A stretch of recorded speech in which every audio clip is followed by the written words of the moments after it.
Hai, ketemu lagi dengan Vina di sini. Semoga aku menemui teman-teman semua dalam keadaan yang sehat dan baik. Teman-teman, episode kali ini aku membahas bagaimana diri kita adalah investasi terbaik. Kenapa bisa begitu? Kita nggak sadar kalau diri kita lah merupakan investasi terbaik yang Tuhan berikan buat diri kita masing-masing. Kita memiliki talentnya, kita memiliki potensi yang ada pada diri kita, dan kita bisa bertumbuh karena diri kita sendiri. Nah, bagaimana kita bisa menggali apa yang menjadi potensi kita, apa yang menjadi kebutuhan kita, apa yang kita bisa lihat dari diri kita.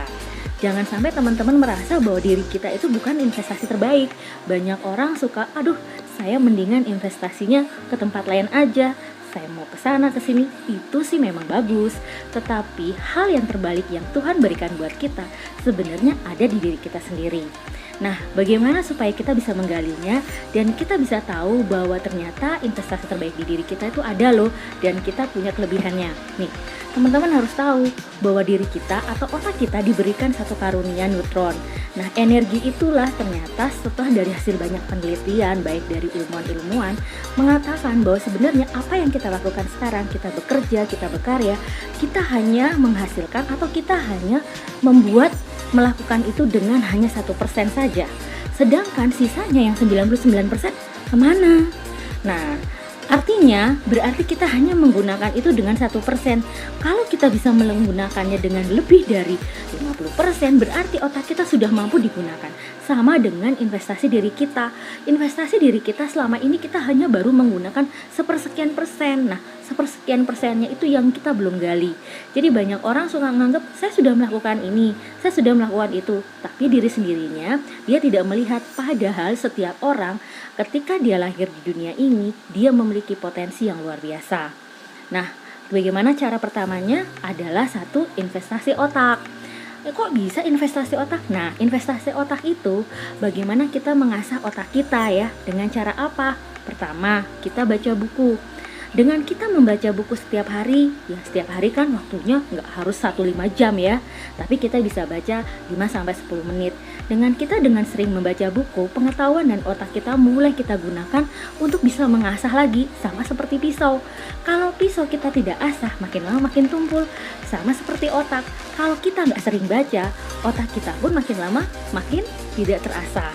Jadi mulailah sering membaca buku. Buku bisa apa aja, buku tentang religi, buku-buku tentang motivasi, dan buku-buku tentang personality.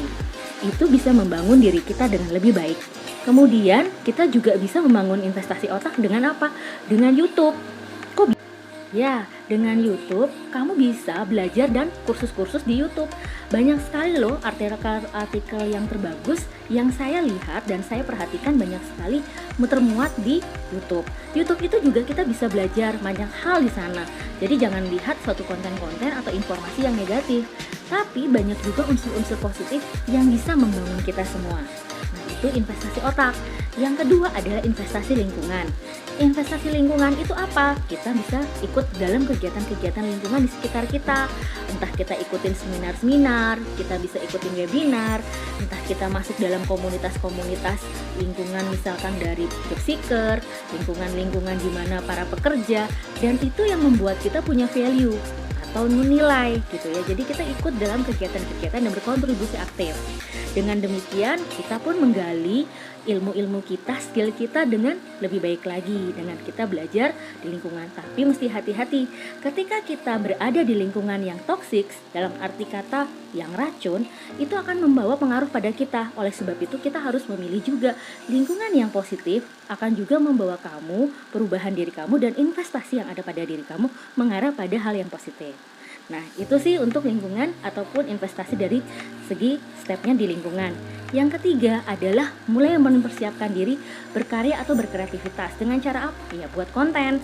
Buat konten tuh bisa aja macam-macam. Sekarang tuh banyak sekali saya melihat orang-orang yang punya kontribusi yang positif dalam hal membuat konten.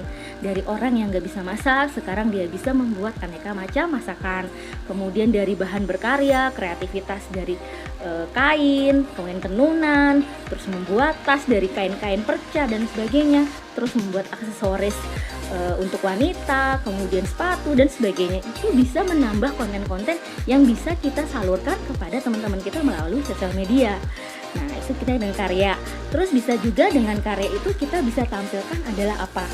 Ya, dengan karya yang tadi kita sudah sampaikan ke konten, kita juga bisa berkarya dengan lebih banyak lagi kepada orang lain dengan cara kita berbicara, berdiskusi ke banyak teman-teman dalam komunitas kita, dengan berbisnis dengan cara kita membangun networking. Nah, kalau kita membisnis dari sekarang, otomatis kita juga membangun value kita, belajar dari pengalaman bisnis, belajar jatuh bangun, belajar menggali networking itu seperti apa, supaya kedepannya kita punya pengalaman, kita punya skill untuk kita kembangkan lagi kedepannya dari proses pembelajaran yang kita sudah jalani.